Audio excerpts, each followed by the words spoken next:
Hi friends, welcome to బిన్ విమామ్ recipes. ఈరోజు మన ఛానల్లో సింపుల్గా టేస్టీగా గోరుచిక్కుడు కొబ్బరి ఫ్రై ఎలా చేయాలో చూద్దామండి. వేడి వేడి అన్నంలోకి వేసుకొని తింటే టేస్ట్ చాలా చాలా బాగుంటుంది. అయితే ఈ టేస్టీ కర్రీ ఎలా చేయాలో చూసేద్దాం. ముందుగా ఒక మిక్సర్ జార్లోకి 1 కప్పు కొబ్బరి ముక్కలను తీసుకొని మిక్సీ పట్టుకోవాలి.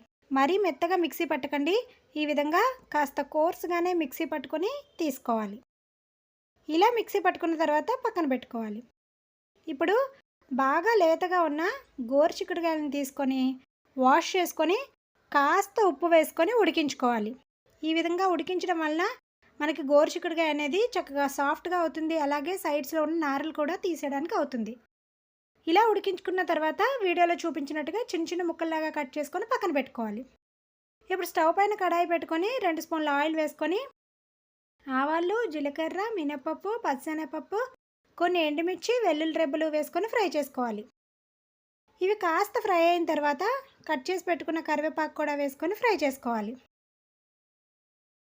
పోపు చక్కగా ఈ విధంగా ఫ్రై అయిపోయిన తర్వాత దీనిలోకి మనం ముందుగా ఉడికించి పెట్టుకున్న గోరుచిక్కుడుకాయ ముక్కల్ని వేసుకోవాలి.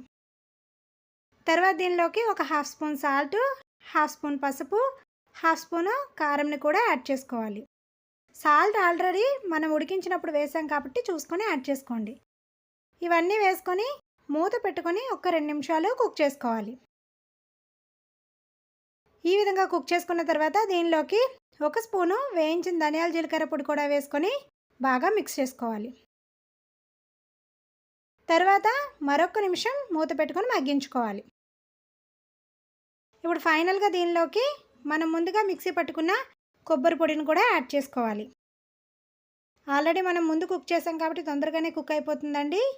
చూసారు కదా, ఇప్పుడు మిక్సీ పట్టుకున్న కొబ్బరి పొడిని కూడా వేసుకొని మరొక్కసారి మిక్స్ చేసుకొని 1 నిమిషం మాత్రమే మగ్గించుకోవాలి.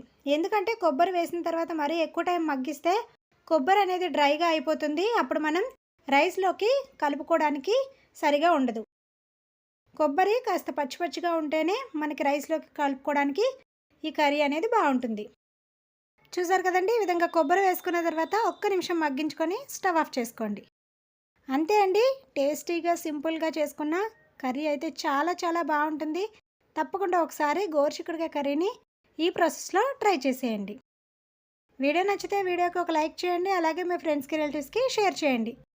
ఇలాంటి మరెన్నో ఇంట్రెస్టింగ్ రెసిపీస్ కోసం మన ఛానల్ని సబ్స్క్రైబ్ చేసుకొని పక్కనే ఉన్న బెల్ ఐకాన్ హిట్ చేసేయండి. Thank you for watching.